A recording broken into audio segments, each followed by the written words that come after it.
Hi, it's Debbie Williams here today, an NLP trainer and hypnotherapist. And when I work with clients, a lot of times they tell me that they have a bit of an addiction to bread and they'd like to stop feeling so addicted to it. Now, I believe that we do need to have good food in our diet, so I don't want to wipe out bread completely, but what I like to do with clients is give them an element of control over their bread addiction. And one way to do that is, first of all, is to have a plan that in advance, that, you know, when I come home at 4 o'clock, rather than sort of having, you know, X amount of slices of toast and loads of bread and butter, etc., etc., that I put out a small amount and I wait 20 minutes to allow my tummy to tell my head that I've had enough. And just using that 20-minute rule alone can help a lot of times to break that pattern. But what I also do is a little sort of technique that if you want to get rid of your bread addiction now, I can do this with you. So if you were to think about bread on a scale of -10 to +10, with +10 being, oh my God, if it's there in front of me, I've got to eat it, of where are you now? And what I want you to do is to imagine taking it up even higher. And we're going to do this because then we're going to chain it to, when you think of bread, you go, nah, I don't want it.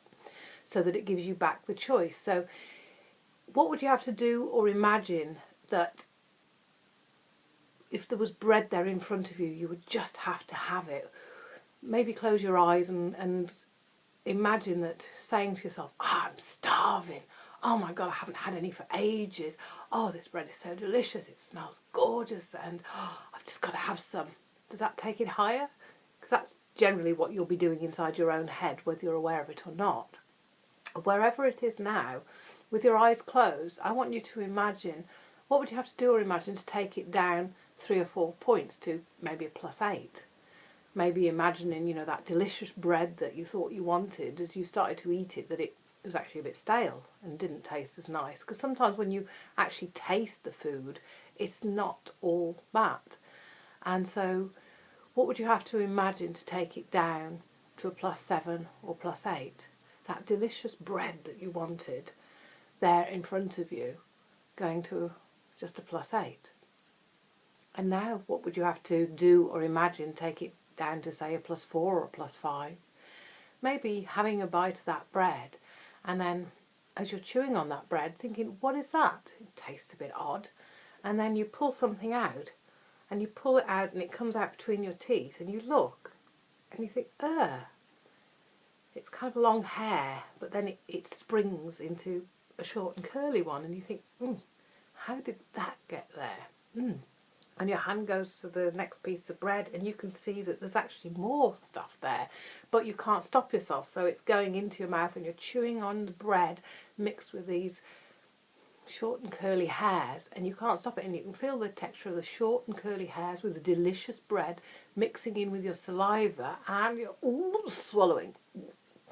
So where's it gone down to now? Maybe a +2 or maybe a -3.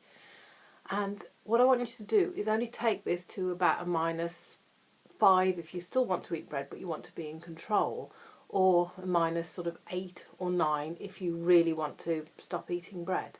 So what would you have to do or imagine to take it to, you know, a neutral, a 0 or a -1?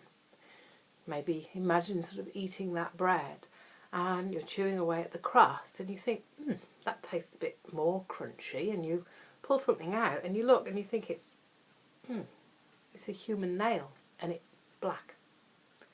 And you think, how did that get in there? And you wonder about these people in the, you know, bread factory, whether somebody had just peeled their nail and plonked it in there, or maybe, you know, that person, because as you look at the bread there's some coloration in there that you think, what is that? And you think, maybe somebody's dirty hands has been to the bathroom, not washed, and they've gone and stirred in the mixture, or something like that.